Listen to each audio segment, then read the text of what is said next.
Hey viewers, this is Richard Elkins again from the Elk Studios podcast in San Francisco, California.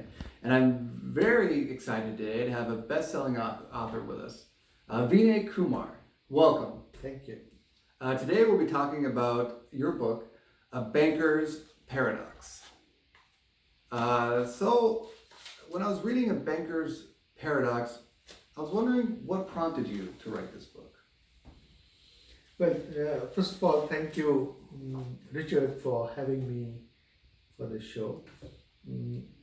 What prompted me to write this book was really this compulsive urge I had to document my story of how I grew up in the 70s in India and how I evolved as a person and what were the compulsions, the joys and sorrows, the decisions I took, which shaped my life, and how I kind of landed up in the Reserve Bank of India. And this is a story I felt was something that I needed to tell to a large number of people I knew and people who face similar situations. So I just thought that it would be good to write, and it's a great sense of satisfaction to me writing it. Yeah, did you feel good actually finishing a book? Oh, very much. It was tough to finish the book, but I just was able to finish it, and that's a great sense of satisfaction. Great. I'm just curious, how long did it take you to write the book? Well, overall it took me a lot of time, but actual writing was about 2 months, and particularly at a time when my wife was not home. She was traveling here to the US, and I used to take late nights to write the book. Very, very cool. Right. So I'm sure as you're writing, you wrote the title, A Banker's Paradox. And it's interesting you use those words. I view a paradox as, I don't know, something that like can't be real, but then is. It's something that kind of contradicts itself. Sure. And I'm curious why you chose that word. Well, because I think there were a lot of paradoxes in my life. A lot of things I believed in, I was not able to do because I was allergic to doing them, while ideologically I believed in them. One of them, of course, was that I didn't want to work for the government because I was so ideologically oriented that I didn't want to work for the establishment, so to say. But I actually ended up working with the Reserve Bank of India, which is not a real government organization, but which is a quasi-government setup, which is the central bank of the country in India.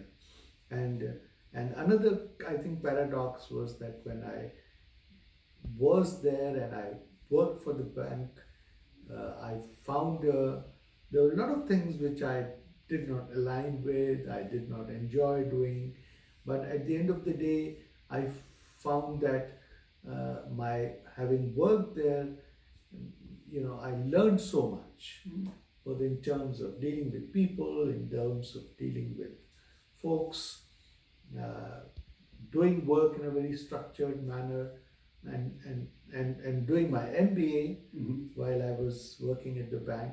So I think all these things really helped me to shape my future. Kind of seems like you've lived a very paradoxical life in a sense, right? You have one paradox of, I'm never going to work for the government or the central bank, and here you are a central bank employee, and then you think you're not going to learn anything from your experiences, and yet it ended up being some important life decisions. So kind of my next question is, well, obviously I've heard about this book, I've read reviews. It's a bestseller on Amazon India. Got great reviews in Canada. I think it was released by the Prime Minister, if I'm not mistaken. Not really the Prime Minister. Not the Prime Minister. He was a minister in the Alberta province. Oh, okay. Yeah. Oh, I'm sorry. Thanks for correcting me. And but how do you feel about all these accolades and all this great success. Yeah, all these accolades have been very humbling to me and more than expected. And it feels really good. But I think what is most satisfying to me is the fact that people, after reading the book, have been writing to me. Some of them have been friends I was friends with when I was, say, 40 years ago, when I was studying, or who were with me in my university days. And some of them I don't even know them, and they have found a way to reach out to me about how they felt about the book, how they could relate to the events of 1970s, or even those who work for the bank, how it was to work there. I've also received some very encouraging, messages from young people who felt that some of the messages they found about how to connect with government officials, or partner with the government, or market, consulting services and all have been extremely helpful to them. So I think those are specific, kind of messages which I find very, very satisfying.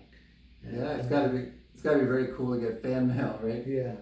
Very cool. And I guess for me, like when I read this, I couldn't put it down. It's a quick read, but you go through it quick, and you're so engrossed in the story as you're going through it.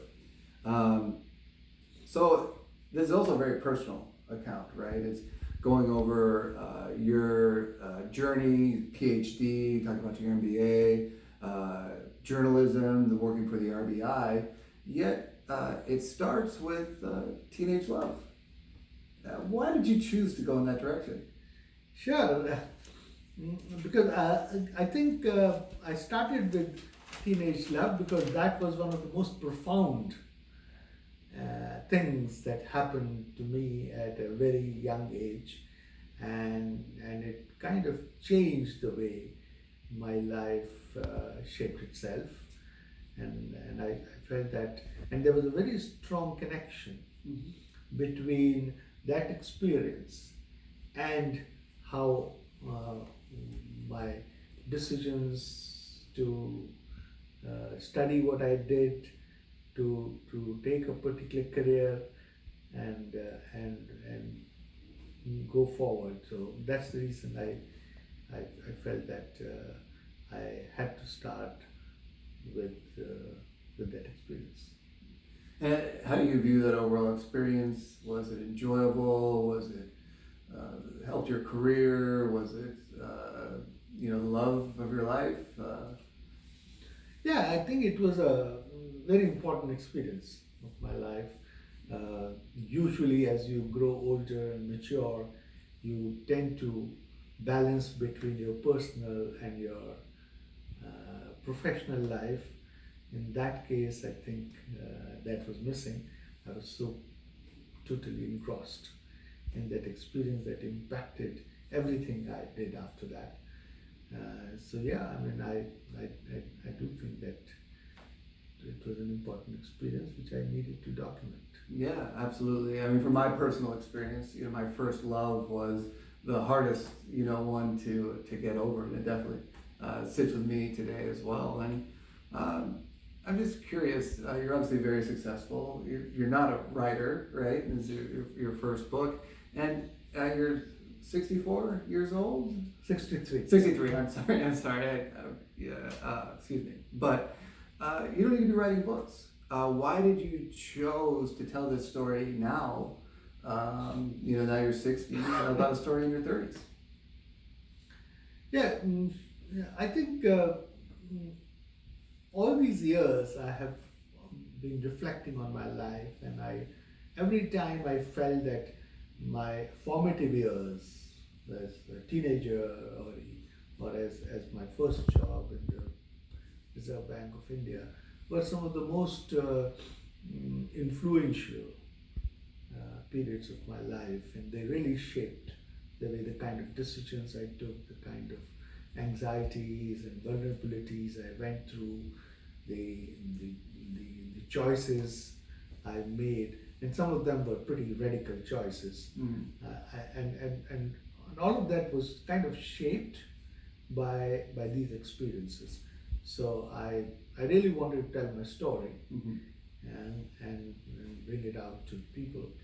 And I'm really glad that it is gaining traction. And I'll be very, very, very happy if my experience is of any help or is able to guide some people when they are facing similar situations in life. Yeah, absolutely. I think that's really great. And Vinay, Kumar, I guess for my viewers out there, if you're looking for kind of a guide on your personal journey, in your 30s, the book A Banker's Paradox will be a great read for them. And this is a view from the trenches. Vinay, Kumar, thank you so much for joining us. That's it from Elk Studios, and we look forward to seeing you next week. Thank you very much. Thank you.